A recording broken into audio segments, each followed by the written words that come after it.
Twomala mu kitweka ekyokubanza then kino ni kitweka kya kabiri atoka yenda tukawumba ebyamasata kiru kya munabwire abatukwamira inywa bosi weva abanyu kwa screen mu bitweka bitibya muti namuyima anganze libasime ndi mwasinja kutsibu MC Professor Ron Kevin, thank you for promoting us.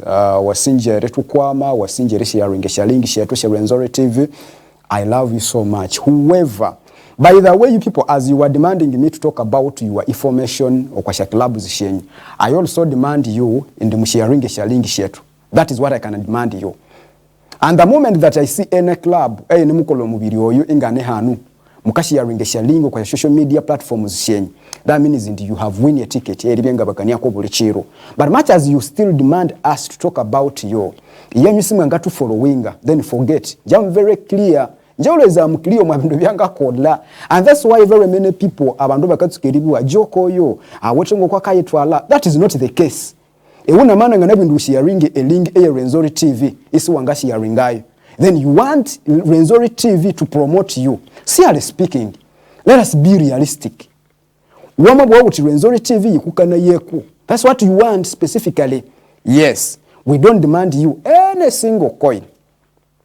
Then na inama kuburendo ahuwa masangilingi yetu tasi ya ringai for sure, because ningana chibaramu abandu bebi ya masata tunalabiri no mutwalo mu mahiya kasese hasa tulabiri mu mutwalo.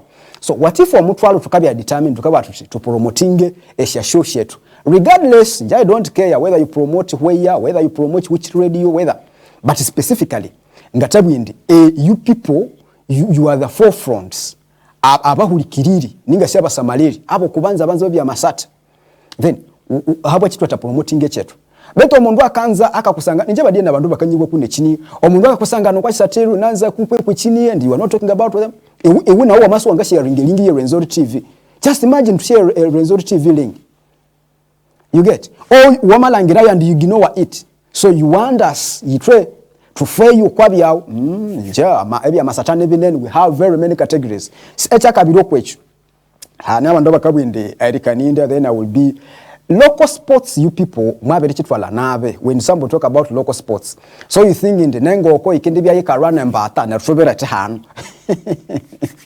you get. But of course in the locally the game nibinene ebyenga ngakani kwa mupira locally. For example, nomuna ngasi natakani kwa timu yao area kasese hano, but injaha nebindu byenga kana ya ebikahimbo mupira wao. So there is no way you can avoid me.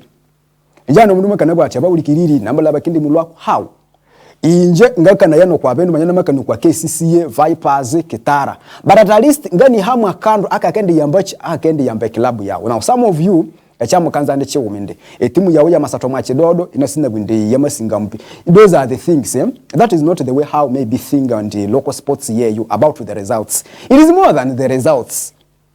Local sports is more than the results. First of all, it is all about the development.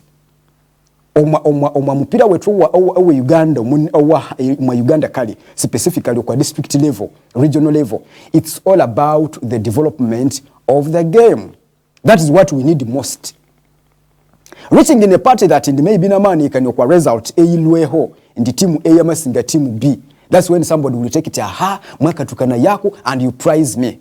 So it will take long chikisafa la butu kubunene kutsibu omundu elimenyerera kabwati kumbi this guy ebya kakana yabe kayambo mupira generally echa kasato kwekyongerako ito tukabya no kwa TV.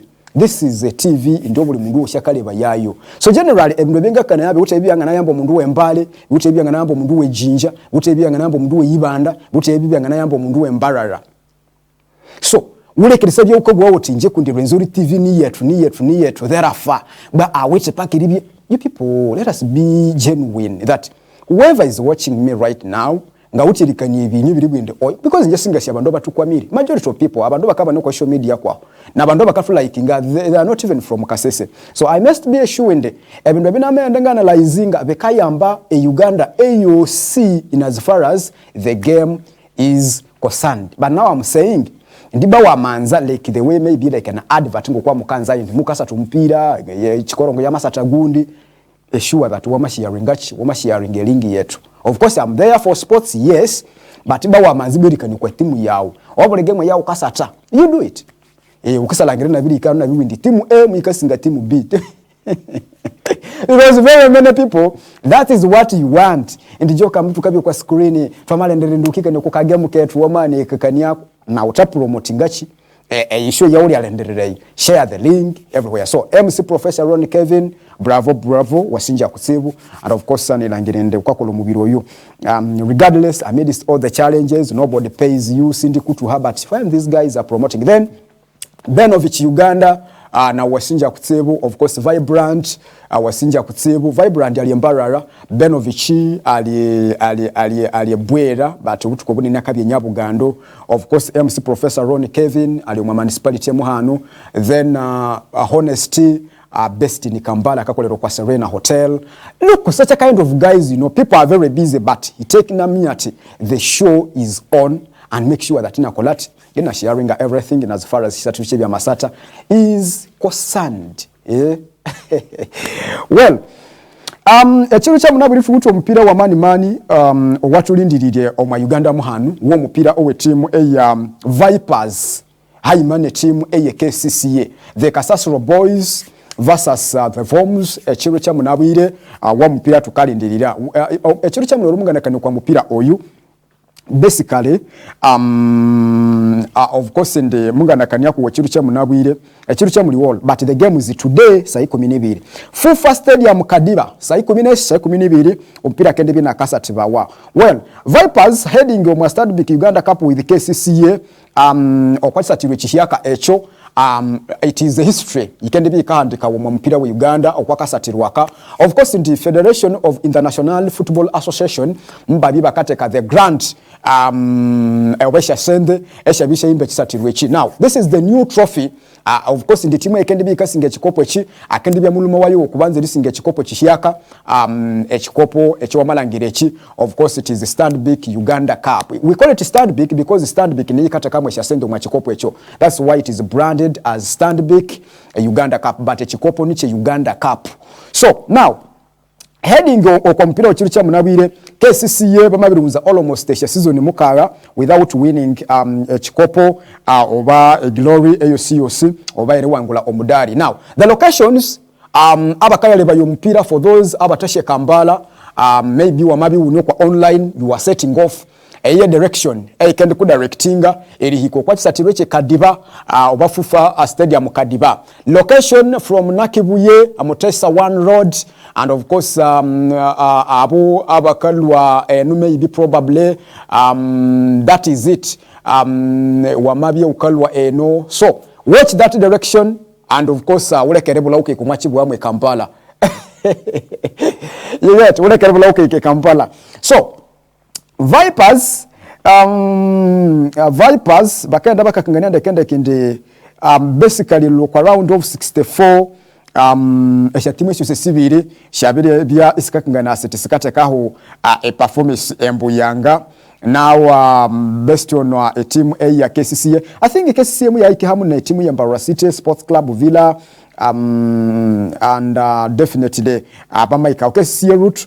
I think ya team ya Vipers abalabidi okombasi actually Vipers muya satana Mbarara City FC, and I think in Sports Club Villa. Then of course Vipers yama ikasingana Kitara best okwasha timu siri mu Uganda Premier League Mbarara City Sports Club Villa, of course Haimana Kitara. Then Blacks Power of course okwa side yeyo was it round of 16 bamabi bakala bahubatia. Now KCCA of course ndi mbabede bakasinge kataka kwa semi-finals, Karunji kwa quarter finals, Rwenzoris Lions kwa round of 16. Then of course bamabi bakayiko kwachi kwa final obusumi basinge kataka kwa semi-final. Well, amakuru mabuya akabwende Jackson Magere coach owe team A KCCA abirikangania ndekende kindi KCCA si with injuries sinene eskendi bisikabasumbua omwa mupira owekiru kya munabwire. They have no injuries, maybe eskendi bisikasumbua abawagizi abe team ya KCCA. And of course, why do we call it Kasasiro Boys? A team ya KCCA bakata mu Kasasiro Boys because a team eno yabere yatandike bawa na bandu ababa kasoro kya Kasasiro komwa city ye Kampala. And of course in the team sinene basically sikayeta amena sikabesi wuti reason to why. And I remember of recent emyaka ilabireho emyaka ngamuna ningamwenda KCCA muyanze richenjinga eri nalyayo eri Kasasiro Boys. There was a tag of war, you get omampira ebintu binene bikakira muno ere tamalwa. It is changing name rights. Chinu chibicheriga for amatimu ziwe tramane ne wahanu ewasangane nduka ukayelukerina ewayelukerina ngeri ya Ajax iro mali Hungary Netherlands so mabudach then waye tam Ajax timu chepresine ne wasangane waberu yelukerina eri irrelevant where you best wamabya ukala for example Chihara timu yawe ibe Chihara FC like how I saw ba Chihara FC neyo mangana langireyo wamabya ukala Katadoba timu yawe ibe Katadoba FC strictly. So that ndio mundu we Katadoba ukabiwa machandika with that population area Katadoba ende omundu we Katadoba kendi bya kasoma ende Katadoba football club either no banyamala bokwati satiro ino wambo Katadoba yamasinga team chikamwa nguherere reflectinga inamenye that etimu ya Katadoba ikalwe wetu. That's how we can attract people abatanziri mupira wamabye ukalo mwaka talimu ya Kasindi estimu lukamu Kasindi market football team. So that in the woman look at team Mukasindi market football team, your target over the number one target ya ukabia waiting abasubuze busheba nyumu Kasindi. Bakindi sayo bako Kasindi football team ya makolofa ingo kwa round of 16 Asia Uganda Cup. Well, wanganata ndeka chindu chinu omwangeri ya risatasata. Timu ya Kasindi FC, timu ya Kasindi FC, Kasindi Market FC. These people they cannot mind. Sibanga mindinga. But the moment that for example wameikango kwa Uganda Cup quarter finals or semi finals, that's when you shall realize a timu ya werukamu Kasindi Market FC we wabya wihikire because wamabara basubuze abali mu Kasindi mwaho obanga bayeresha propose nyumu kinazira umupira by the way for your own information.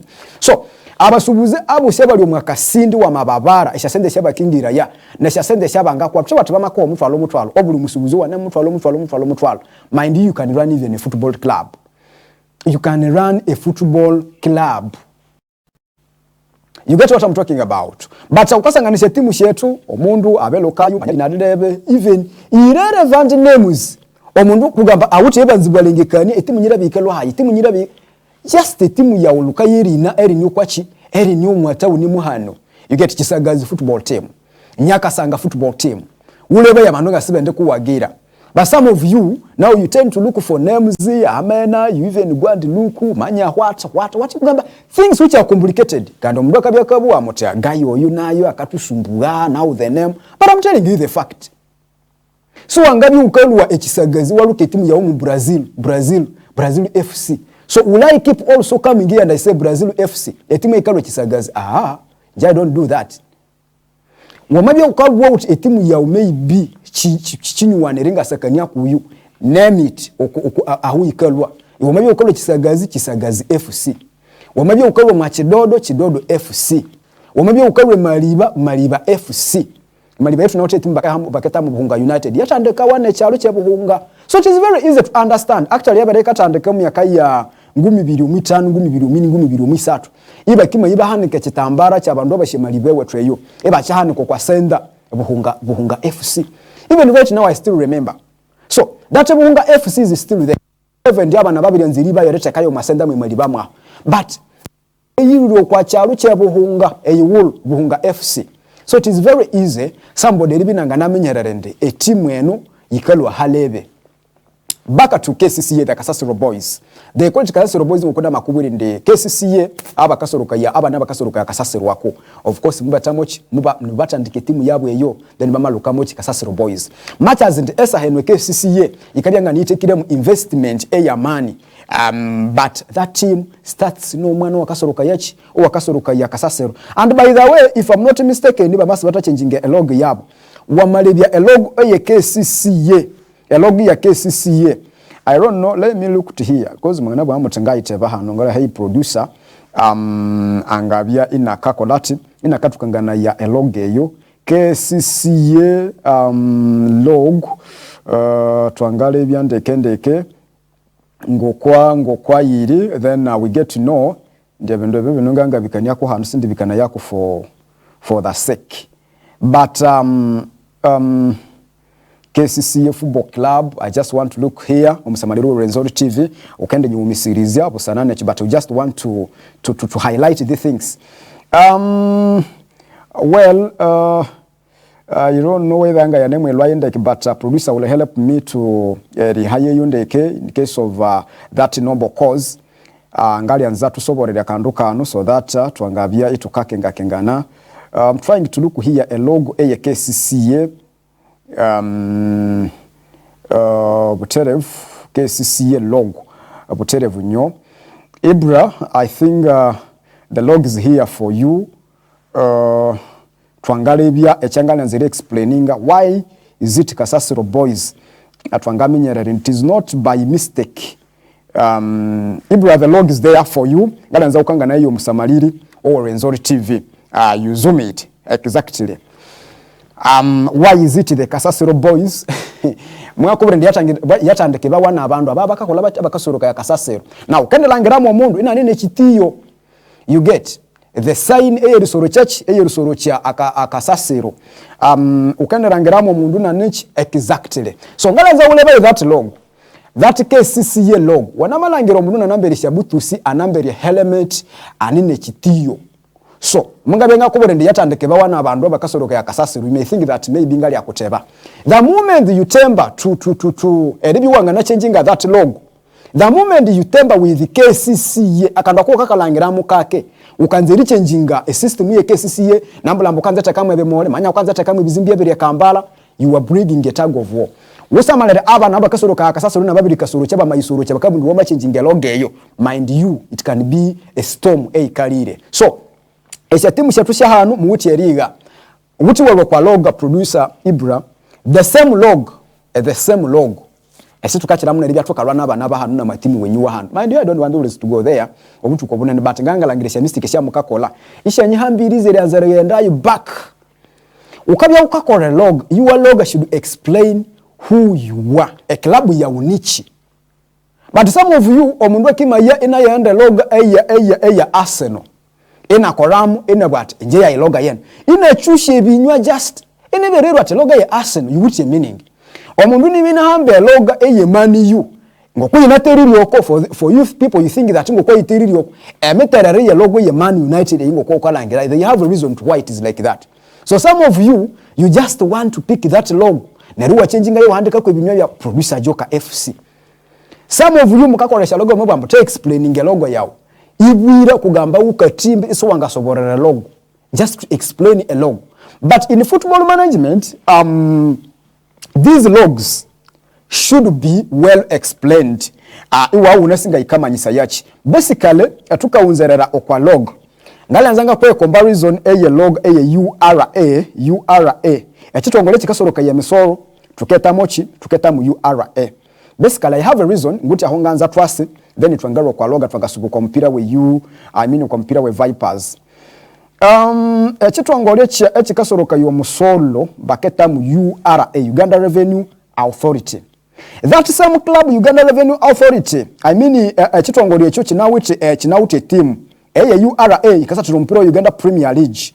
I have a drive point here nguti a point here nguti ahonganza driving ngayo omusamaliri we Rwenzoris TV twangalo kwa bintu byeshaloge bino at least waberekenga muleke mukabwa mutibakabakana yako shaloge shamukamwa abekola nati mukatukana yako mukatusumbua manya ukaifalanga nuwa shevendu jisi natabi ngayifalaka nga shevendu. But I'm trying to explain nerikula kula ni mpira wenyu because munga kubwerende njenga na lwa sinataka kwa timu ya were local betu ingalwaho ingabiri kwesha chindo cha utose ekikenda kuyamba kwa timu yenyu. Producer ngana za twere log yeyo ya Uganda Revenue Authority ekitongole kikasoroka yo musolo. Now ngadi anza still tuleba a loga now Uganda Revenue Authority Football Club. Football Club. I just want to have a difference between these two logs, much as in the a log eyo malangirayo. Now ngali anza a log eyo masamalirayo ababa si URA achitongole chikasoroka yo musolo nasa no mayiko matawu ni mwaha ukandilangira log eyo bakakolesa yeyo. That means in a log eyo uti meaning, I don't want to go detail on log eyo alakini ngali anza specifically twaende kwa log eyachi eya Uganda Revenue Authority producer of like kwa log eyo ngachina sobororo kwa log eyo. Then I just want a comparison twangavye tukalwa twangeendo kwa chindu. This is a log eya Uganda Revenue Authority Football Club. Nganasi producer nganasi wama beba na that log. Well, this is the log. As a log is very sino. Ngalanza tusikombe ya ringe. And you give me a reason. And maybe probably ngakubiri a reason echaleka iba chenjinga. A log eyi Revenue Authority Football Club muyaga yikakolesha at the beginning of the team. Babere babituke kolesha log yo kubanza area. They wanted to change the law. You get in the same proposal logo yo kubanza area iwuto butonyezi kauma bobere busatu. Then twende bano kuye football club na irimo mupira irimo butonyezi busatu. What does it come oma magezi wao?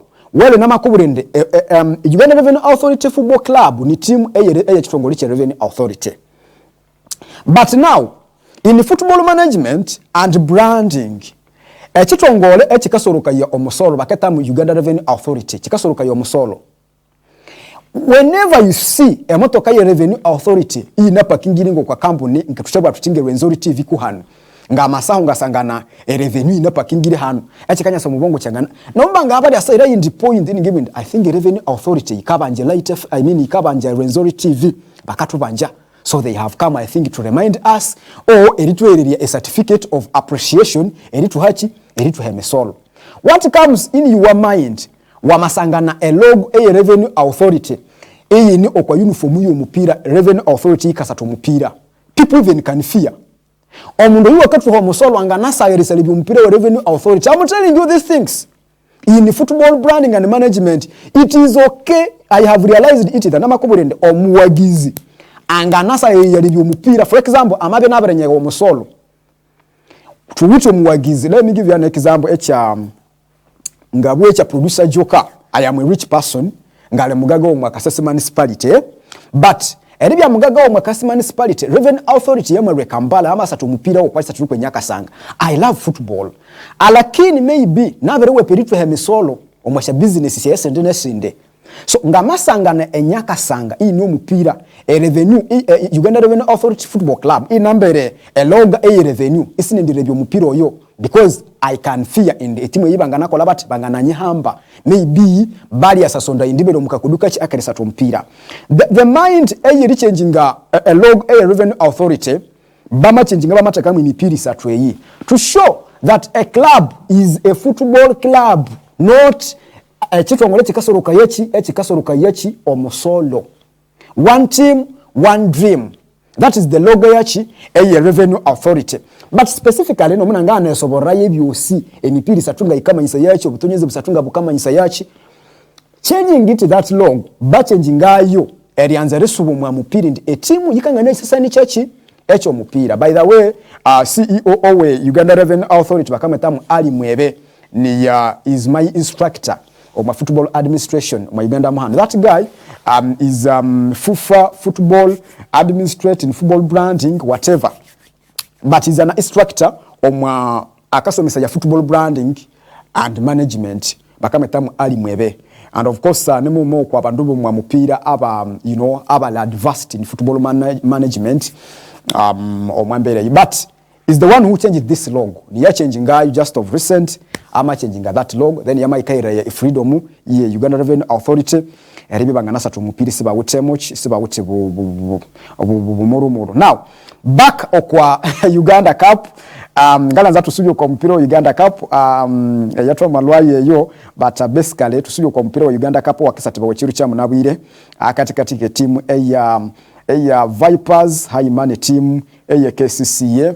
Well, in Wamasao Kalangera erianda tukasubayo coach Fred Muhumuza alongside maybe Jackson Magere captain in fact kwa side ya timu ya Vipers, Milton Karisa, Julius Poloto kwa side ya timu ya KCCA. Of course wait for them chiru cha munabwire ngabakibi bakatukola yaku mupira wa hayi. Now well KCCA Itiani Katerega, Shafiki Nana, Derrick Nsibambi, Muhamudu Hassan and Sadat Anaku benefit eribi bakisatu mpira w'ekiru kya munabwire niba omauko basatu mfufuka iralekerera eribi 7 mpira w'ekiru kya munabwire but they are there bakendi bakasatu mpira Vipers abakendi bakamisinga service Asia defensive kingpin in fact bakame tamu Hillary Mokundane which is suspension lakini south injury but is suspended sende bina kasatu mpira w'ekiru kya munabwire Hillary Mokundane okwasaidi eyo then tunalindiriri John Ayala Luyinda whether anamwe making a bench because maka nabi inakafera wa mama we by the way bolobolo in fact msati we timu ya Vipers John Ayala Luyinda maka nabi nakafera wechiru cha maka nabi nakafera wa mama we so we are just waiting we see whether maybe anamwe bina kama kinga a lineup eyo kwa saidi ya Vipers bakatu kingana kende kende Mutalibu Mugulofa is expected to start Omwagolo with Kevin Kizito alongside James Movezi kwa side kwa fullbacks okuba kendebe bakasata of course in central defense tukalengekana ya Philbert Ochan eribina ketandika eribina katandika Imana Mustafa Muchuzi kwa side yeyo maybe eribina kendo kwa bench kama naketandika nayo mpira but kwa mbere yo Joel Serujuji Haimana Brian Inchara Peter Magambo nebo moko basata mutukedi bye expectinga coach eribi nakatwamu nga ndi wakesa tumpire chiru cha munabwire Ashaf Mugume Saidi Mayanja Brighton Khan and Gabriel Joe maybe now bakindi ba committing eribi bakasa midfield and then Usama Arafat Emmanuel Anyama nabo bakabia ibaka maybe bakaling sedi baka competing mu attacking kind way okwa side eyo eyo mpira wa chiru cha munabwire Vipers Derrick Kigundu first choice candidate eribi nakatandeka okwa side ya timu ya Vipers omwa goal Nicholas Wadada and Derrick Ndahiro mwa fullback mwaho hato omwa mutima we defense Livingstone Mulondo Haimana Paul Turach most likely eriba kapatina ringa chiru echa munabwire and now in the maybe omwa katikati Marvin Youngman Siraji Sentamu Paul Mpo abakidi bakakombitinga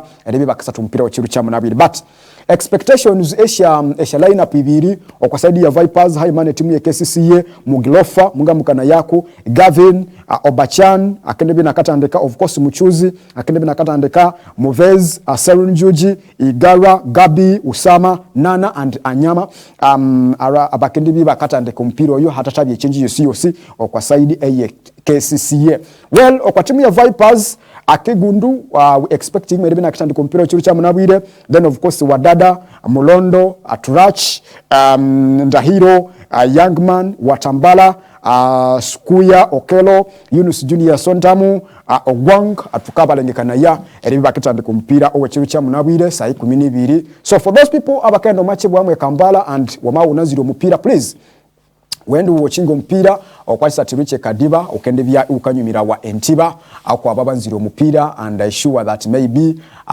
ukendebya ukagoberera ndekende kompira of course for a ticket somebody is asking me here ndiye ticket yeringiro mu mpira wa chirucha munabwire ngane singahe but I'm not fufa but of course in the a ticket yeringiro mu mpira ono ni mitwalo 2 that is ordinary and of course a silver mitwalo 5 mwambereyo kakasenda kutwangatoka match day ekiro kya munabwire okaza libyo mpira oyo bitwalo birimisa wangayire beria ompira owe team eya Vipers haimana timu ya KCCA Stanbic Uganda Cup final 2025. Of course ngende kusima omwakisoka kino kya kabiri nyiti wasinje libyo unalebiri TV ya uyu Rwenzoris nerenda tuka kwa makwamana ngani irinde nebinene abitu ni mwenda tukiga ahungata ikira hanu a lot of things ebina mabiri somesha omwa mpira nelangirindi kabisa tutule alphabet ko mwami kolere. If you want to promote the game, if you want to promote maybe omupira wetu ebya masata, let us make sure that in the program we no see it to see it ni chane chiumerera. We need to have that change because it is more than being a sports, but lakini tukabyanga abantu abakiye bintu binene bya tutasi. It is a school.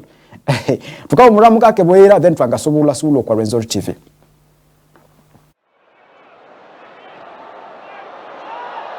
Members of the Traba NRM as a party muyitekaniza ye habwa amal